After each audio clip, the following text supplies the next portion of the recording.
여러분 반갑습니다. 오늘도 여러분들과 고등학교 1학년 수학을 함께 공부할 10분 수학의 권수표 선생님입니다. 자, 오늘은 어제에 이어서 지금 2단원 네 번째 시간이거든요.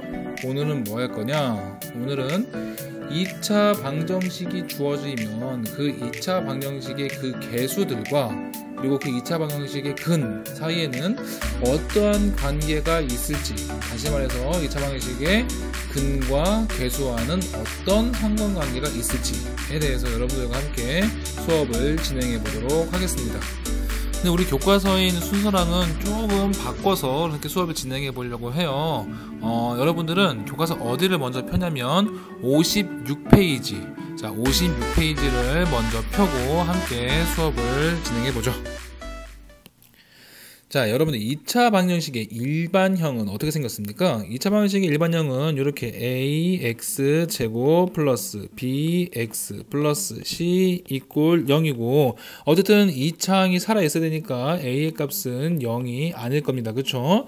자, 그런데 이때 우리가 가장 좀 쉬운, 가장 좀 기본적인 2차 방정식의 형태라고 하면 여기 2차 항의 개수인 a가 1인 경우가 가장 쉽겠죠. 그쵸? 그래서 얘를 먼저 생각해 보려고요. 어디를 보면 되냐면 여기 2차 항의 개수가 1인 경우를 먼저 여러분들과 살펴보려고 합니다. 자, 볼게요.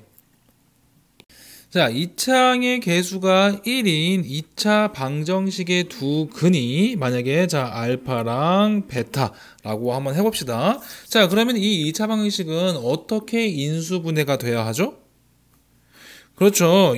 해를 알파랑 베타를 갖기 위해서는 지금 이 2차 방정식은 x 마이너스 알파 곱하기 x 마이너스 베타 이꼴 0이 될 겁니다. 그렇죠?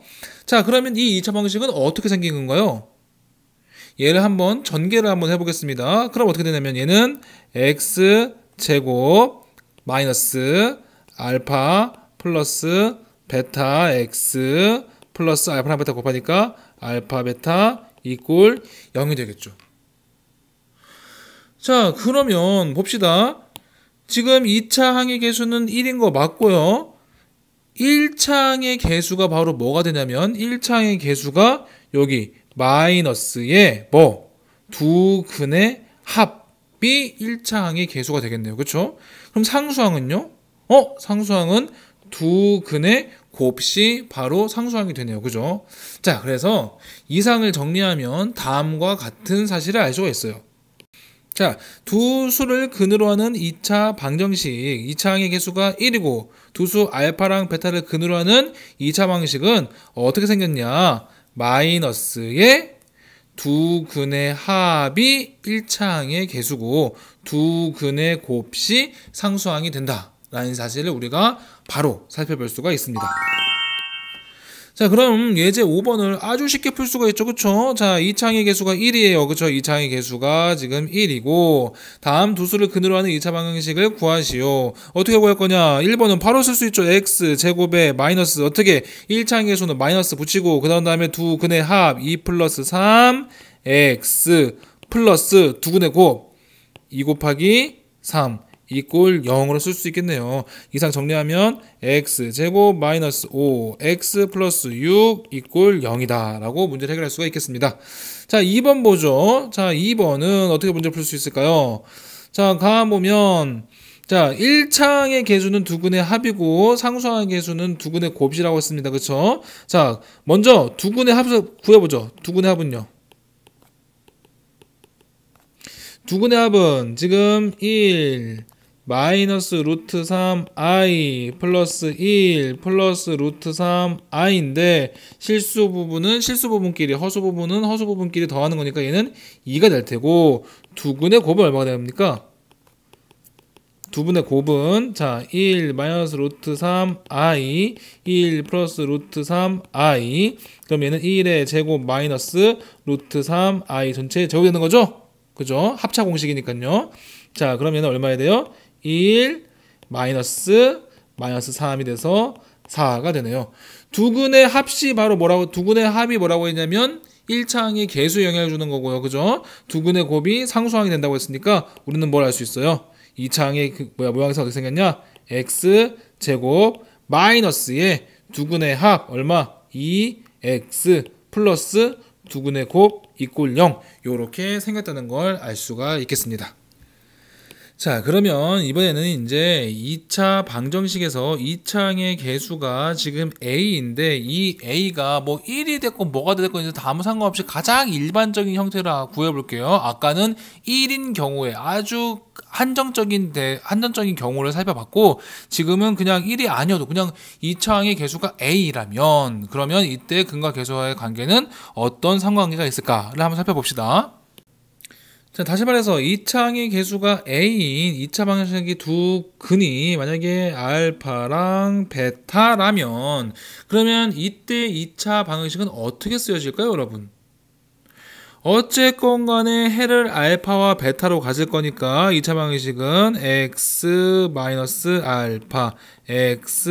x-베타 이렇게 인수분해는 될 텐데 근데 이때 2차항의 개수가 a라고 했으니까 요 앞에 이렇게 a가 곱해진 형태로 쓰여지겠죠. 그쵸? 이꼴 0 요런 형태를 갖고 있을 겁니다.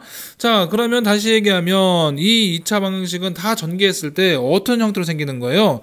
얘 같은 경우는 지금 a에 전개를 한 식이 어떻게 되는 겁니까? 전개를 하면 x제곱 마이너스 알파 플러스 베타 x 플러스 알파 베타 이꼴 0이 돼서 최종 형태는 어떻게 됩니까?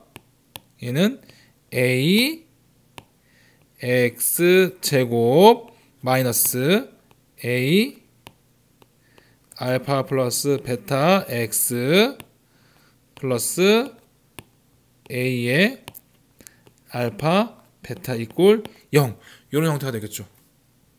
자, 근데 이 상태에서 우리가 지금 2차 방정식의 가장 기본 형태인 일반형 ax 제곱 플러스 bx 플러스 c 이꼴 0으로 쓴다면 어느 부분이 지금 요만큼의 부분이 바로 뭐냐면 1차항의 개수 b 요만큼의 부분이 상수 c라고 생각을 해보면 결국 어때요? 지금 이거 갖고 알 수 있는 부분이 바로 알 수 있는 게 바로 뭐냐면 이런 경우를 알 수 있는 거죠. 지금 자 마이너스 a의 두 근의 합이 바로 일반형에서 b다. 아, 그러니까 알파 플러스 베타 두 근의 합은 마이너스 a분의 b로 쓸 수 있다.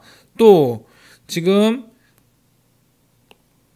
a 알파 베타의 값이 상수항 c니까 두 근의 곱은 뭐다? a분의 c다 라고 쓸 수가 있었네요. 그쵸? 자, 아까 보면 우리가 2차항의 개수가 1인 경우는 a 값이 얼마였습니까? a 값이 1이었으니까 a에다 1 넣으면 두 근의 합이 마이너스 b 두 근의 그 곱이 상수 c가 되는 거 분명히 알 수 있죠. 그쵸? 자, 그래서 2차항의 개수가 a인 경우는 요렇게 나타날 수 있습니다. 자, 2차 방정식의 근과 개수와의 관계를 살펴보면 자, 2차 방정식이 ax제곱 플러스 bx 플러스 c 이꼴 0 이라고 써졌을 때 두 근이 뭐라면 자, 두 근이 알파랑 베타면 두 근의 합은 어떻게 됩니까? 마이너스 2차항의 개수분의 1차항의 개수가 두 근의 합이 되는 거고요. 두 근의 곱은 뭐다? 2차항의 개수분의 상수항이 된다라는 사실을 알 수가 있습니다. 자, 요걸 조금 더 직관적으로 진짜 여러분들이 계산을 다 해서 우리 책에는 사실 이렇게 표현되어 있어요. 잠깐 살펴볼게요. 자, 우리 책 얘기입니다. 자, 2차 방정식 ax제곱 플러스 bx 플러스 c 이꼴 0의 두 근을 알파랑 베타라고 하면 알파랑 베타를 다음과 같이 구할 수 있죠. 그렇죠?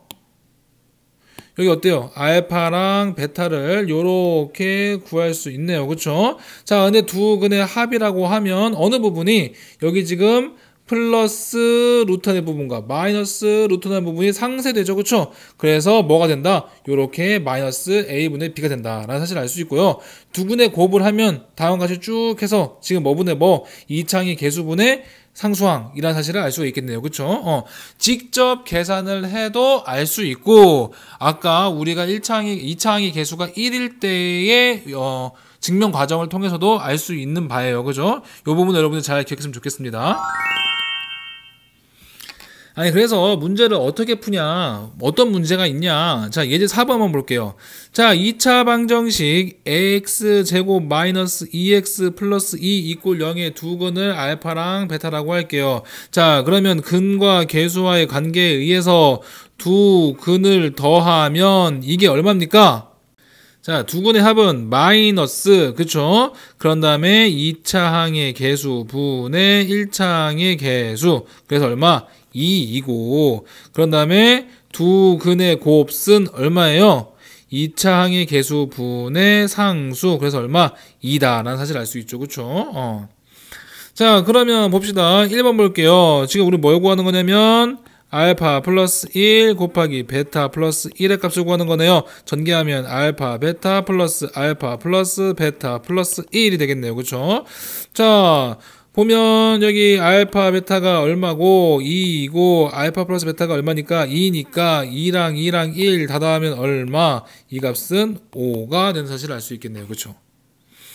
자, 이 부분은 지금 2차항의 개수가 1이니까 우리가 맨 처음에 배웠던 것처럼 두 근의 합시 1차항의 개수에 마이너스 붙인 거, 두 근의 곱시 상수항인 거, 요렇게 풀어도 상관없어요. 그쵸? 자, 2번 보죠. 자, 2번은 어떻게 해결할 수 있어요? 알파분의 1 플러스 베타분의 1, 얘는 자, 통분을 하면 알파 베타분의 알파 플러스 베타 될 테니까 두 근의 아까 살펴봤던 것이 두 근의 곱이 얼마? 두 근의 곱이 2. 두 근의 합이 얼마? 2. 그래서 2분의 2 그 값이 얼마? 2분의 2 1임을 알 수가 있겠네요.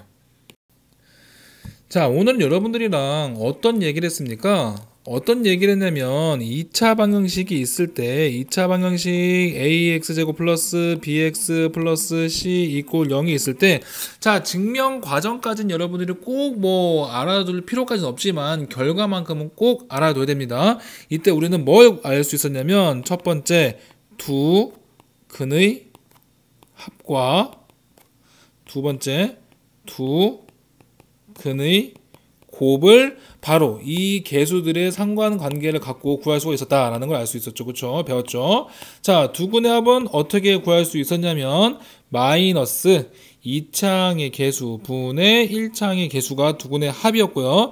두 근의 곱은요 2차항의 개수분의 c, 얘가 바로 두 근의 곱이 되더라. 자, 이때 a의 값이 1이면 a 자리에다 1 넣으면 됩니다. 그쵸? 그러면 두 근의 합은 그냥 바로 x 개수에 마이너스 붙인 거, 두 근의 곱은 상수인 거, 이렇게 해결할 수가 있었습니다. 자, 가장 기본적인 내용이고요. 이 부분은요, 이걸 가지고 여러분은 좀 확장을 해가지고 좀 새로운 문제 적용하는 문제도 많아요. 그러니까 문제를 조금 여러분들이랑 함께 풀면서 좀 여러 가지 유형에 대해서 여러분들이 몸소 체험해보는 것도 중요하니까 그 부분은 수업에서 좀 자주 다루면서 여러분들이 익숙해지기를 경험하면 되겠습니다. 자, 오늘 하루도 여러분들 이렇게 개념 설명 들으라고 수고했고요. 다음 시간에 또 만나도록 합시다. 수고했습니다.